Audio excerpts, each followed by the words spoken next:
જય ગૌ માતા, જય ઠાકોરજી, ધનરાજ પ્રાકૃતિક ફાર્મ, નારણભાઈ વસરા, ગુજરાત, રાજકોટ, ઉપલેટા.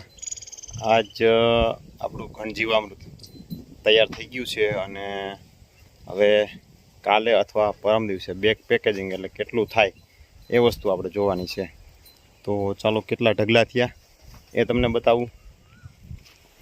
2 ઢગલા થયા છે અને હવે કાલે જો બેગ આવી જાય તૈયાર થઈને તો પરમ દિવસે આવશે તો ઓલા દિવસે બેગ પેકિંગ કરી અને સ્ટોર કરી દેવાનું છે.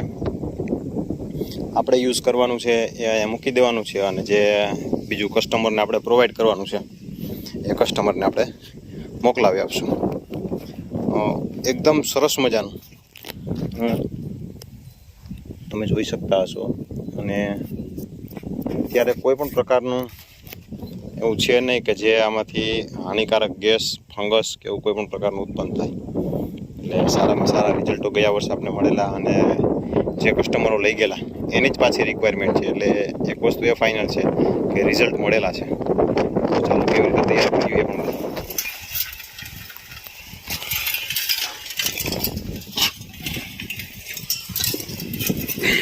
પણ કમ્પ્લીટ આજે બીજા દિવસનું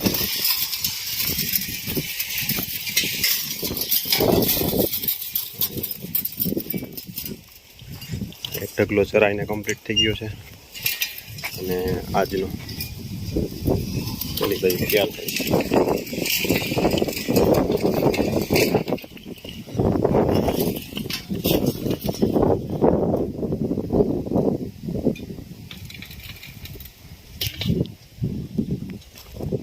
એકદમ બારીક અને સરસ મજાનું ચરાઈને કમ્પ્લીટ થઈ ગયું છે. ચોમાસું પાક નાખવા માટે આપણે વાવેતર કરીએ અને એ પછી ઉગીને પછી હાથે ત્યારે નાખશું આપણે. અને વીઘે 2 બેગ નાખીએ છીએ. ગયા વર્ષે સારામાં સારું પરફેક્ટ રિઝલ્ટ અને નાખ્યા પછી મગફળીમાં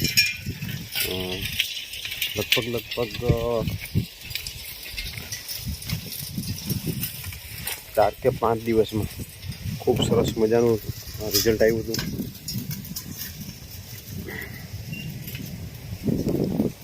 અને આ બધું આ વર્ષનું છે. આ તૈયાર થઈ જાય પછી આપણે પાછું સારી નાખશું.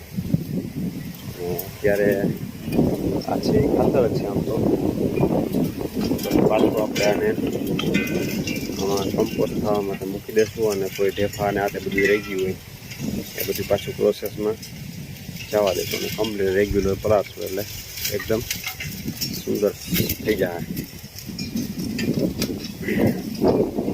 આ બાજુ તો ક્યાંય સુધી નાખવું નહીં પડે કેમ કે આ રોજ ઉડીને જાય છે. એનું પણ સારું રિઝલ્ટ આવશે.